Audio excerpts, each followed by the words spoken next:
Mama menka masemi na yemfamfiri ene papa ye ase. Ebrebi odunsini bi eka odunsini a enye obosonsom ni odunsini ye obi a ode nhahama eye aduro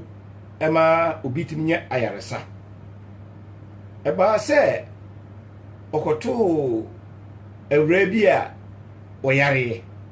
ene yare na na oye no na ye achacha ene wonechi na achacha yi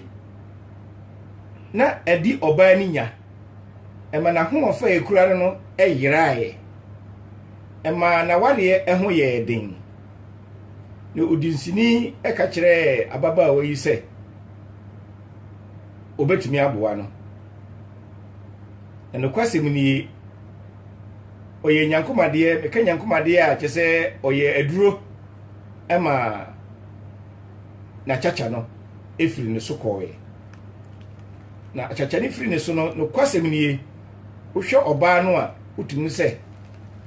ampa oba ni kura ho fe mebo ne nim se oba bia ho ofede enso se de saa semitie no na oba na ho fe no edimu yie pa na odinsini no ye ne se obeware na ampa wo ware no na ware ni mu ana o kire no ade a ye na chiwade kura na osere oba ne se saa achiwade no mo onfanye no awade no kwa animu no a kodurubire bi se kasakasa ba o montem obarima no ene oba na sitene mu no oba no fa ni trimuka sanse oba no ne ho aye fe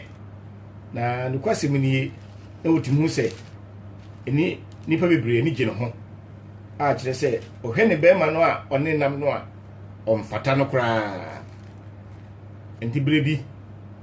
e ba na dwe mu se de owura no one ne ti no ade a ompe no ode beye no enti no ba ye ne se owura no kire ne se ade a o kire wiase ya ne se ade a ye di ko afuo mu ya ye ko twitwaja ya ne ye di akikiri ja ye fre ne bede ye bo bede ana se ye yi abenko mu no ne ye di anwene ahoma e di achim eja saa de no ochi enti mo mfanye no oye no na duro yi nyina no e betro enti oba ne bo ni trimu pose o de saa de ne beye no enti okowuram okotwa eja wani kurasi transfer yen tre kurasi ekotwa eja yi ya kotwa bede yi anase ebre yi ya nwene ne de achichiri jayi oba ne yesa ofrefo mba ye no a ne eja yi edu ho no aso eja hwe o se pu di odisifo no so ti se oba no akonwura mu aba waja bibia hwe ho nti we na dwen se ompie mpo no abehwe oba no se be ma no ompie no a kohye na homete no kan ba bontin se ai ene de no anu no ene de no anu no meko me ja wade na ade nkwa na ye be ma nti ohye na bufuo no a na be ma no so ompese ode ne sabetrin nti opia ba bontin opie ba bontin ho no anu hu se ade na wompe no saa abe nkomu a ode anwene de achimja no oba no de bia betu fie ho odinsufo no ni boss wa pe ne kese ne duru no okae no eye djuma e de ye ne se e ma oba na chacha na e wona chi no esa adufu a ho mini awu tie me enne ewiase hwe no kure wei eni ho bio no kure eni ewiase ye wo wei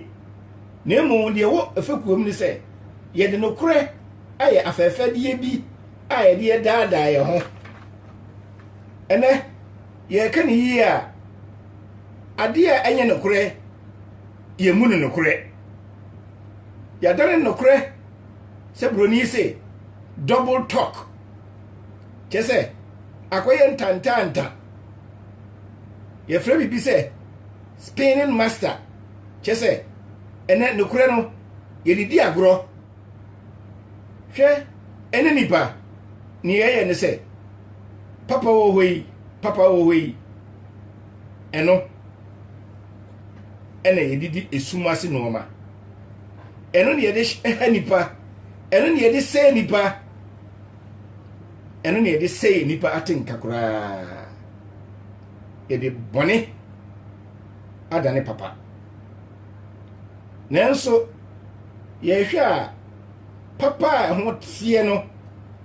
efiri onyankopɔn nkyɛn hwɛ etro yadane abutu ama yɛde toro no emon ena ɛbɔ yɛn bra Yes Christ ka asɛm bi wɔ John chapter 8 verse 44 enipa yadane yɛ ho sɛ yɛyɛ papa enso papa yɛyɛ no ɛyɛ bɔne ne atoro nko a na yɛte sɛ ɔbonsam yɛgya ɛno no pɛpɛɛpɛ ɔbonsam wei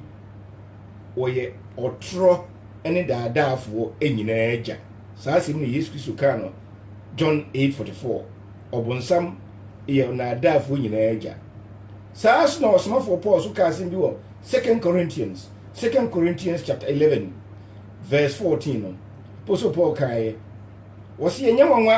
sɛ ɔbonsam wei ɔbɛdaa no sɛ ɔhan bɔfoɔ saa na nɛ bɔne a yɛdi yɛdane bɔne no sɛ papa na ɛno ɛnɛnɛ yɛdi edi ewiase so bɔne a ɛwɔ onipa mu no ɛnɛ sɛbe ɛyɛ ne sɛ nantwie a wagya ne nan ɛsoro no ɔwɛsee na aseɛ ɛyɛ pachaa saa nene ɛkɔ soɔ yɛde ɛyɛ bɔne no a yɛdie no yɛyɛ ma animu yɛ fɛfɛɛfɛ ɛnso na akyire no ɔwɔ bɔne a ɛwɔ akyire hwɛ mekan mmarima ne mmaa yɛtumi gyae awadeɛ yi yɛn firi awadeɛ no mu egye abusua hɔ ne yɛyɛ anim fɛfɛɛfɛ sɛ me deɛ m'ani nyi awadeɛ no ho awadeɛ no m'ani nyi ho nti no megyae ɛkɔtena baabi a masumi ɛbɛdwome samaranko obusu wɔ hɔ a wɔde nsa ayɛ na duane wɔde nsa na kɛtɛ n'anim ɛna wɔyɛ nsadwea woka wɔse me masɛm de amanneɛ bebree wɔ problems ne sɛ metwa bi a ɛna boa me ɛma ɛyaw ɛne ahaw ɛne problems a mowɔ no ɛne awerɛho a medie no ɛkɔ me nua wotie me ne nsa no te w'ani so wɔ enipa ni so bi wɔ hɔ a onyankopɔn ahyira no paa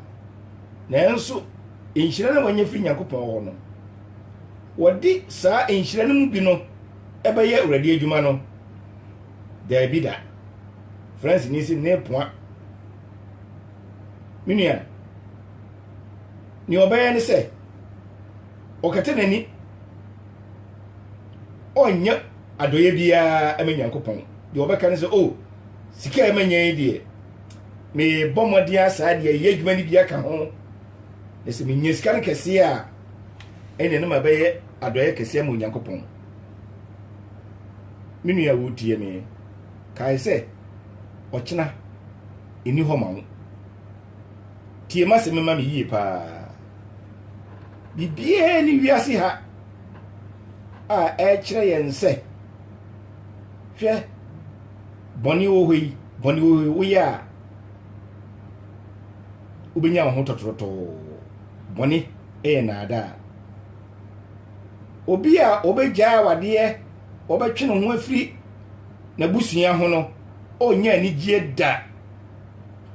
na se wugya awade ngya wo yiri no ma na wukunu ene wo ma ho a menua daachi owira ba ho pa wo a wode ensa asi wanim ensa no ka kiro se ensa wo hui enkuma awreho enyi oya ne mu di obenya kura ne se etwa foto obi awo wanya hunyade na wo se wo mfa nsum onyankopɔn no ka na kura kire wo se saade no ebifiri wo nsa ajapade ahunyade a odi bɛboa awurade adwuma aboa foforo ayadoye aye papa no se wo amfa anya awurade adwuma a menua odi agoro eno ana osmafo Paul ka sembi ewo eye Romans chapter 3 verse 8 and 18 no yenti onyankopɔn asem Roma forma etremiensa enyimu enwohwe no na nyasa de otwato yɛn so na ebinum kasa yɛse wɔn anya bɔne na papa mra David wo ye bɔne ya papa ma da to aso mai obagu wɔn fo sɛ de fata bi nwɔtwe no nyankopɔn suro ebiara ani wɔn ani so wo ye saa nyankopɔn suro bia ni wo mu o menua wo tie me yɛnhwɛ sɛ de papa ye esusutie ye ka papa ya Greek kasa mu no ye ka ne agathos bacho mankasa agathos wei eye papa ye bia menua wo tie me eye Kristo su a ahokeka awom ayebo afoforo agathos papa ye ni asikyire enyina kyire yen se adoye papa ye tie ni ye pa ekyire suban bi a papa ye a ahokeka a wo beye ama obia nya ho mfaso ne nkyirase no ekyire se adoye a etise ensuo a etene ensutade a ejina ho ensuo a efiri bipomu na eye asase so na editimi ye enobaye ema obia timdi ye afuo na enoma hodo bebre sa papa ye suban bia etene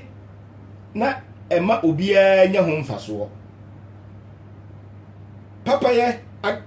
sa eye agathos yi etise ensutine a eda ho wosabinom sa papa ye etise onyankopɔn a oto nsu agu adobonyefo so ene ya papa yefo etise onyankopɔn omo owia abo ye nyina so etise emframa a obia home etise enuabaye a yenya ho mfaso etise enkyene a ye nyina de to aduane mu die etise ewo a obiara enye anigie ewo mu menua wo tie me papa ye agathos na sekyere eno wei ena ekyere ye se onipa ye papa ye no nyesi ye ne akase o wei de we ni papa o ye good guy no nyesa na tie kura wonu kwasem bia mu no onipa si ye papa ye no mumye nyese bibi ntina ye yo agathos papa ye ntisa eyesa na otise omo ayenum sigareti fuyi so so sigareti ni anu a ni yonku a oni sika obeto biye no ne na che se de daachi wono so ohia sigareti bia no so ede ni sie di esini no ama no dabi na saa Agathos ana papa yi ekire hwe ebinom dwen se oye papa ne daache no ohia mo obi aboa no daabi papa ye enti sensa wa ye bo no we ya to din se gitu ho ma me no daabi hwe ena nipa kuta papa ye ahodo bi o ensafo ne ensori ahodo mu a daadaa yen hwe ene ni ya ne yeta kase ye bafode afode bono mo se ni ya tim mo amukita apem no mo magina ha mo amukita ahanum no so mo gina ha ni achiche wo mumu mo amukita ahasa mo gina ha mo amuwo ahanu mo gina ha mo amoni mo hasu mo gina ha mo amuwo aduonum so mo gina ha woni a woni bie no so na mo ye wonde papa be ne tesa mumi enti asema Yesu Kristo e kan no Matthew chapter 6 verse 1 to 4 ni ehwe papa ye se de ni susutie e de aboya bra se akristofo ye enti Onyankopon asem Matthew sample 3 ensia yumba kusi 9 monhwa yie e na mo anya mo trene enipa nim se obehumo anya sa muni akatua e wo agya owosoro ne nchen endi sa wo ya do ya nhya toto bento eni wani se de nya atwomfo no ye e wo hia dan emu ene abrono so no se de obenya nipa nim anunyam no kre ne se mo se wonya wa akatua dada na wo de wo ya do ya e ma wo benkum ihu de woni fa ye na wadoye enka kokoam na waja ohun kokoam no ebetua woka papa ye no momi ehwe ye na atro papa ye no ayeye no momi ehwe ye papa ya ewe mu abomfia no gonisi inferior hwe papa ya eye esumasi ye papa ye no enye ye no nemu no papa ye ka ni yi a mumi ehwe ni yi papa ye no ena osomafo Paul e ka ho asem ewo eye Galatiafo nwoma ene honhom aba no ye kinkan Galatians chapter 5 verse 22 kosi 23 no a wasi honhom aba no ene odo ene gie ene asumdue ene abodjechere ene ayemiye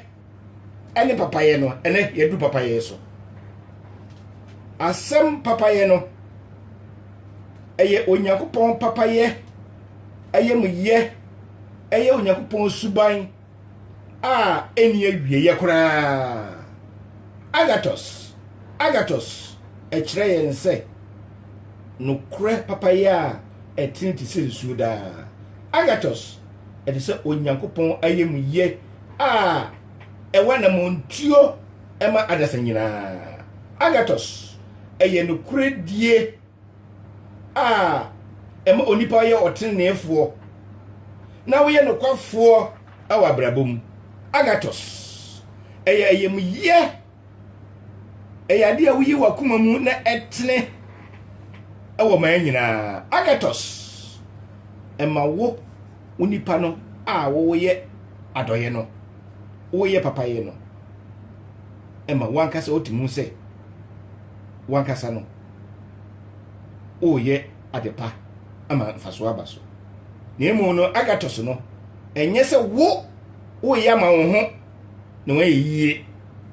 agathos eye suban a wo ye ama oni a etwa wo ho nyina no enya ho mfaso agathos etise wo bie wonsem na wonsem atene obia so agathos no enye se wa mia wonsem na wa ye Mr. Armstrong agathos eye ope a wo de beboa ama obi eye ma enya eye moto boasito bi anase onipa kro ho ato no ebe hye obi nkuran na beboa obi ama na koso abrabom agathos eye ahotie papaye bi a woyɛ a enya de ye kataso ye de hetua mu ne atua no agatos ye mfansie kokoa mu agatos eyade a ese wo dadi ama obi a enya ho mfaso agatos ye hu se ewo ye sikasem mu agatos ekire ye nsusu ye kora ewo no agatos edane hu adi ewo eniye ene atenka ayenyama ye yonko agatos eye miye a enye peseminkuminya agatos ye wodo unim eye hunhum aba eye suban ese obi anya ye hu akrisofo yi mumien fa suban ekire yenye gya wo soro yes Kristo oni ewura wose kristofo yesuban se yeja yesuban se yodi enimu eni ye Kristo yi hwe oniba wose ohokeka eyese wuwura kirem wadamfo na menkire usuban agatos ni nyina no wei ana brofo se eka ne se agatos adoye papaye simple.com hwe se base ye de ani to papaye so ye papaye onyankopon papaye a ye kan emani da so emankurahye emayegidie muti emayegidie so si ebeye eye papaye a eboa nipa bebre na obiara enya asundue hwe eye opabia eye se minu mienu yenya etimidi yade na so ba mfaso hwe se yamfa esa adoyi a moyembra ewa asasi so a ene no nyankopon frɛ o frɛ ye no na ye kwa hwe agatos papaye eyade a ehye ade nyina ma na ma abutoye mu ema obia enya hoto agatos adoye eye ade a eyi ne ho adi onyankopon mu ayetumi kese pa si efa sa adoye yedwen adoye eho a menu awudie me adoye yi eyi ne ho adi ama woni etwa wo ho ahia no ehu se ampa ye wodo onyankopon yo hoi onyankopon odo na body a oboye enyina onyankopon hoi okasa ekire na body ekire ne maso wodoye hwe onyankopon odoye enti wo yi adoye di ekire yen na doya owo no otimi di hira ne ma onyankopon oye odo saa so na yese menu mienu yedwen odo yenyankopon ne ni ji Bible no kasa kire yen se onyankopon ne ni gine ma ho abre nyina okenka Isaiah etrensia anasi yenkenka Isaiah 62 verse 5 no wose onyankopon wo yi ne ni ji ne ma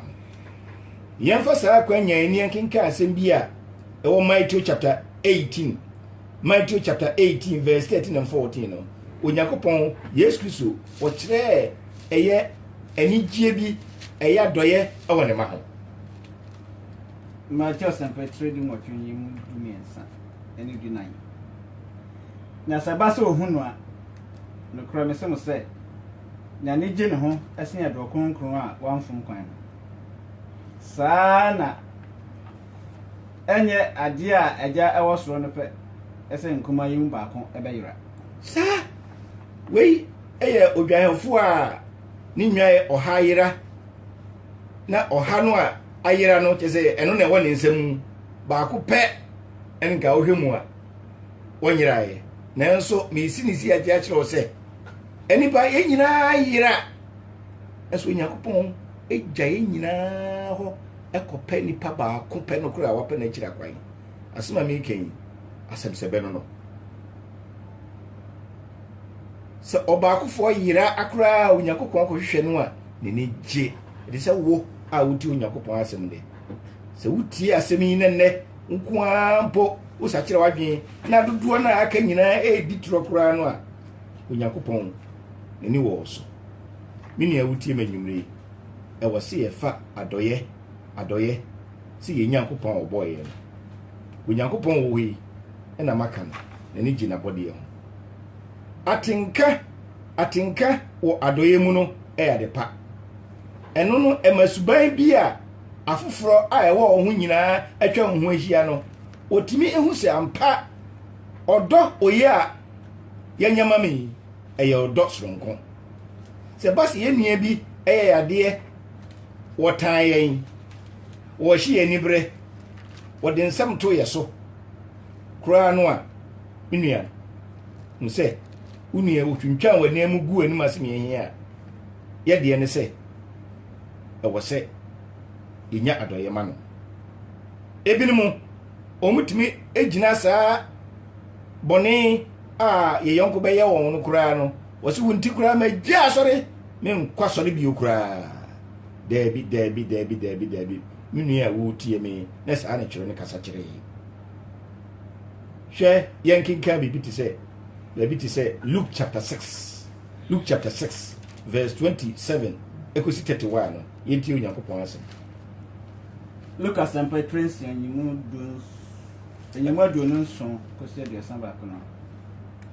na me se mo amoti eyi se mo no matamfo mo nye wona otan mo yi mo hira wona odem mo mo mpaye e ma wona o ha mo de obo waso ba ko mu no dan ba ko enso ma no na de ofa wata de nkata so no mfa wata de enhyase enkame no obia osrewo no ma no na de oje wade no emisa ne bio na sade mo pese enipa nyama mu no mo nyama won sara sa minua wutie me sa asemi eye tie broni se Onyankopon wa hye high standard wode fapim bia to ho wode anamo bia ti ho se me no mienu no hwe eni kwae se obi eye bone kura no a ye tan ni pakro ye de ho asem hye yitirim we ye hunhum aba a Onyankopon edi asi ho amaye ni ye den na so menua wutie me kai se Onyankopon se nipa no kura no otamfo no bompa ye ma no na se wo ye ne saa papa ye no menua wo wutie me e ba boa wo bebre we ene agatos we ni papa ye adoye a ye ka ho asemi we ewie peye wade nyina na ha ne enti ase a mami enhwe de osmafo Paul so ka kire Romanfo no ebra no odwen se so yonku tiawa menua emfa nche no kura no wa man aduro bi wo ha we adukasiye obiara mfa saa asemi ntu ntimo ewo Romans chapter 12 verse 17 to 21 no yenti Onyankopon ase Roma forma etre dumie no nyemo dunso ekosia bi no ba ko no momfa bone entua bone soka mo na nwen enuama enye fe enipa nyina anim se betumi a mo fam de mo ne enipa nyina entran yi sa adofo mo ntoto mo ho re na emo munyai ema Onyankopon abufu na watwero se me na reto ewo me mia metua ka arade na okansa enti se ekom de watamfo a manaduane se sukom de no a mane bibi no na saaye na wode beboabo nyasama ano agu na tifi ma bone eni wo sunim na emomfa papa edi bone esunim hallelujah amen asemwe nyina wie ye no hwe onipa so obi town so obi how obi yobone obi de sika kora wo sika edwa nanka wo se me emfa boni empia ebonika we edukasi bi a wo ya emanipa no kora no wa ya obone no minuanum edukasi hwe papa wo hoi etimi adwodwo bone papa wo hoi etimi ma obonsam edi nkuguo papa wo hoi ye kan yi a se do kan no moma ye mfa bone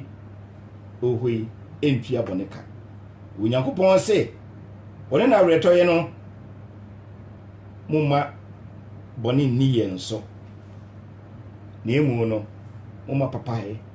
eni bone so bidemi se me kwa wiye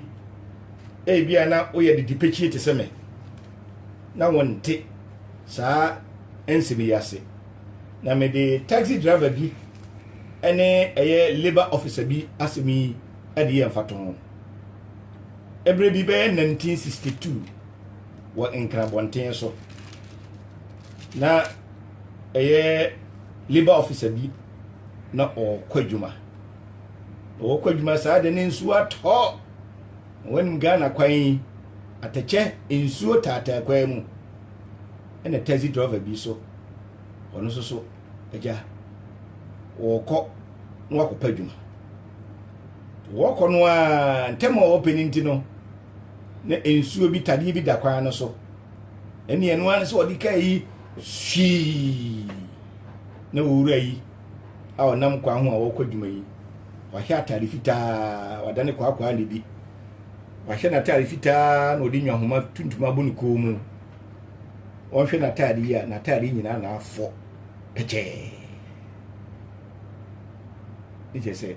okodu adwuma mu ho no enya de obetim de adwuma obi a okoye enkrovo interview na watare nyina afọ atecha ye made na ase ne sei enti osre kwai esa ba fie be fa atare foforo hye wo hye interview na ase no nipa odi ka baaye ohwe no do tosomiensa ohwe no do tosomiensa nipa ne ye nson na ope obi a oye driver ni nipa otwa ato no obaaye a taxi driver na obo nsu ogu no so no ono ana wabetena ho ohwe nanim no no so hwe nanim ohwe nanim no so hwe nanim ana labor officer bi say ora oba interview no the interest for what's the pejauti o free efie ba no asembe ne si kwa so wono kura na se na yire free no ho oh me ba na me ye late di me pa na me pentempa me ba ye kura no ye se wura na o ye interview no oni ho unyamaye no se sa asembe ne si kwa so wantimi a mamwe bia no se hwe wo ba na aseme si ne si ye wo kai se wo ba no na okita kai na de bonsu gu rebi so udi nsu bonsu gu nsu wie na aseme na aka kire no wo ka kire se a are wajimi na wo hwe kwan so nsu ta we na ka ba yu unyina nchen e me ya afi krachi ni yem din proud yire nyim opadwuma ye kai gro de kwa gra no na danfo bi die no de ma no so opentemti uri ahwe na nimsi ya pe o se saade na wo ye no odwen ho sei aba krachi nkututwe da fam o se mane hawo wona mafa wadwuma no ampa so fa na dwuma no mo wura na hye dwuma na se mo wo hye dwuma na se no o ye dwuma na be mfie be miensa emu no ana saa krachi won so kopi asem bi so na nipa okopi on so no onna mo wura papa na ode ye no no eye saa nipa ne papa ana ba asa saa asem na si ye no so so okotena mu amasumdue ba ni nipa na okokasem no no ye na dwen se okodi bone awa no ka chen se hwe me na me de ubesi ha na kwa me fa so de besi ha no ne me ye ni enipa na me ye na de no wo de che me no enam so metima ye papa mo bedu saa bri to so yonko ye bone a me nia wo tie me wo so fa bone no e fa che no ne mu no eye ne papa atiefo me de machine besi ha mi akoto de wasemi de oma akofa nsem bebraba ne yeni brenti no say ye bebo no tofa kakra Church of Christ anansi Christ Osafo Edmonton Church of Christ na moti won kan a de adoye papa ye enhu asem ebremu yi papa ye yade bi a Onyankopon su na Onyankopon su no so no sa na doye na ewu ni mu no etise sutene ensuo eda ho a na etene eko saa so na yenso ye papa ye no ye mani nkosua e wose bre bia na eba ye ne nkase ya bre wose so wa mra papa ye so a eno wo in Galatians chapter 6 verse 9 wose so wa mra papa ye mu a betwa so aba mo yen hwe papa ye yie na ya na ewiase ha no ye nkan yesem nyina nwie aduane de ye bedi awie nanso asem wo ho de ye kan ye nkan nwie da nipa bebre di adanse se binum mpo efre ena yaka adoya hodo ayaye na akosi won yi a wankasa wo bedwire wo na ye de ya ne ye mpeka se mbaye na me ye se wo paper wo migration paper ke woni ye befre no bebrebe ga momien kan mo papa afufura ye mayen na obi su no kwa do no akoye saa do ye hu asemi say ye manen so na otu ye mu Nyankopon pa ye beto aso bio sankenke wiase de ka ne tren nyina ne se papa ye bedi ye hu papa ye ne se me yonko ye bibinti ni ko ye bi atua aka wo boma so misuma boni bi de bi mama ye no do ye ho ayigbefo na to nyum bi wo se mama ye onua wo bra ye ti asie nye de ye bewuo mi wo no villa gbeme me ye kube no vivo wona bra ye ti asie mumi enya odo ma ye ho yeso hu ne awu ada ho no saa bra na wukosu a kire se wodo no de bi ayigbefo asemi ye me de pa mumi enhwe yie wo ya bra bom na bra bo a ye bo no eye wo donko a de na efese wo do de na efese nipa nyina tefa ko ne wasundwie ye wonte ase ye ma odoma ye ho ye ni gi ade nyina mu e de na efesa Onyankopon de ye de ni nyina no o mansuo togu ye nso o mo wiabo ye noba ye e komba kura no e be fra nwumre kosi anyum anopa kosi anyumre no ubenya biribi adi e ngonwa bebre hwe nsuo ya anoma so ensada mama we nyina nya nsenkyere yen se ye Nyankopon no ye wodo se afa Kristo ato ye ho so do ya mumye nya nsu a ye benum na dabia mumye nya owia dabia bebo yen mumye nya ade a no baya dabia be fifiri ne nya bibiri adi ni ti a we nyina no we enya de a e kire se ko ye wiem hye na ade akosoro na waka se we de mintimi nye ye adoye papa ye we na eden inu ya wutie manyumre mo wakuma mo nna ho ne se obi aye obone mpo a minu ya ko ye ne papa si ya nan ne mfa asumdwie mra ne mfa odomra ne mfa nkoso mra ne mfa anigie mra Church of Christ ana Christ Osafo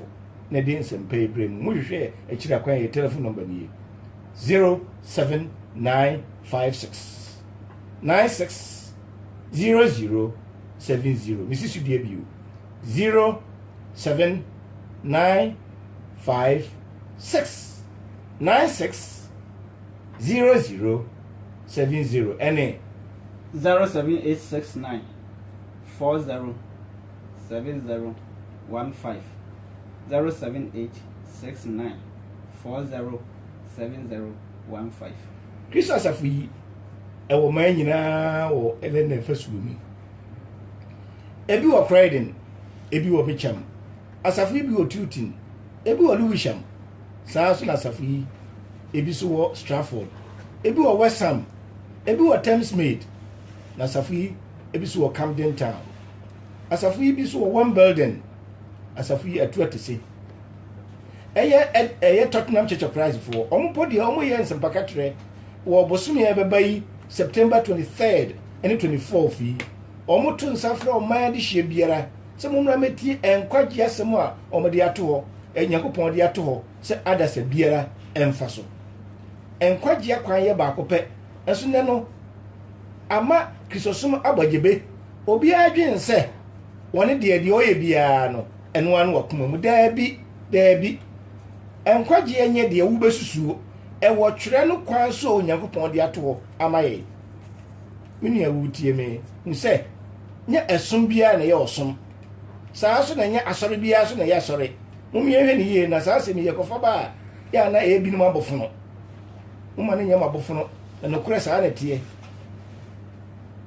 Tottenham for to nsa frɛ mo sɛ mommra emetie nkwagye asɛm wɔ September 23rd and 24th wɔ Tottenham agofasuo no akyi wɔ Sports Stadium no oba sukuu no ɛwɔ akyire hɔ no ɔhɔ na modi ɔmo asɛm patre no yɛwɔ asafo bebree esu ɛwɔ Wimbledon asafo yi bi so ɛwɔ Milton Keynes saa so na bi wɔ Wembley UK ha me kasa yi asafo bi wɔ Nottingham ebi wɔ Leicester ebi wɔ Coventry ebi wɔ Telford ebi wɔ Manchester asafo yi ebi so wɔ Sheffield mo frɛ ya yɛbɛkyerɛ wɔn nyinaa kyerɛ kwan na apɛ sɛ ɔne yɛ adesua a ɛno yɛ adesua Reading for me nua ba adwiri mo wadwo Reading for so yɛ credo mo frɛ ya yɛbɛkyerɛ wɔn kyerɛ kwan saa so na asafo yi so ebi ɛwɔ Germany Hamburg fo yɛ aso Hanover fo yɛ aso Wiesbaden Frankfurt Essen Darmstadt Stuttgart Munich München omu nyinaa yɛ aso a mo frɛ ya ebɛkyerɛ wo nyinaa kyerɛ kwan Italiano say yo jamedo ase saa so na da edi to dwa no oman Italy fo amutie en saa don hwire mu be biara asafunu bi ɛwɔ hɔ yɛwɔ Zopola yɛwɔ Podnoni yɛwɔ Coleliano afei yɛwɔ Vicenza ene Bassano Kristo asafo Church of Christ ebi ɛwɔ hɔ Meronia Yunus Thomas ɛwɔ hɔ mo frɛ yɛ na mo nti ochi akwan na wo ne nkodi nsawo so saa so ene Bergamo ene Milan asafunu bi ɛwɔ hɔ Yembra Radio Emilia Parma Bologna ene Modena asafunu bi ɛwɔ hɔ Florence asafunu bi ɛwɔ hɔ ɔbɔ school wɔ hɔ ayɛtete asɔfoɔ saa so ene Rome ɛyɛ Italy for capital ɛsan sɛ ɔhɔ no esunu ntino botem bebree hɔ asafunu bi ɛwɔ hɔ mo frɛ ya nua na mutie yɛn yɛbɛkyɛ ochi akwan na mo ne wɔn ekodi nsawosoɔ yɛkɔ Napoli yɛnua Joe ɔn deɛ ɔsi anade som kɔ frɛ no a ɔbɛsɔre adewa wa wetu afei yɛsɛ no kɔ aseɛ hɔ a ɛyɛ island Sicily island no yɛwɔ Messina yɛwɔ Catania yɛwɔ Palermo ɛne Port Saracusa ɔhɔ nyinaa asafunu bi ɛwɔ hɔ no adɔfo a mutie yɛn mo frɛ yɛn na yɛn kyɛ ochi akwan na mo ne yɛn ntu anamɔ mbom na yɛn hwɛ turo nso mbom sɛ na bɛyɛ daate yɛn kwagye ebetumi ewie pɛyɛ yɛde ma sɛ daa mutie yɛn yɛde ma se yo enia Paul wani hwamatiefo da wase me yire mfiri mu Amsterdam mo amowo Bahama no yɛwɔ asafo ni bi wɔ hɔ mo amowo France asafo ni bi so wɔ hɔ mo amowo US atu atise ɛwɔ US ma nyinaa Ghana abonten so ɛne de adane mpempra bia obetu na bia no Church of Christ bi wɔ hɔ a ukɔ a ombetimi no yɛ de sua mo pese mo yɛ de sua a yɛnyɛ wo hwee no ukɔ ntintan kɛse yi so a internet yi so no www.worldbibleschool.org this is the bio www.worldbible ewiase nyinaa school worldbibleschool.org ana say WBC ubenya no ho mo ma yɛn sua yɛ twere konkro no ni yɛn hwɛ kwan a Kristo di ato ama yɛ si yɛn so yɛnim yie sɛ Kristo ba nuanom mo mi hwɛ ne yie obɛhwɛ no ma yɛ kan nyinaa no da akyi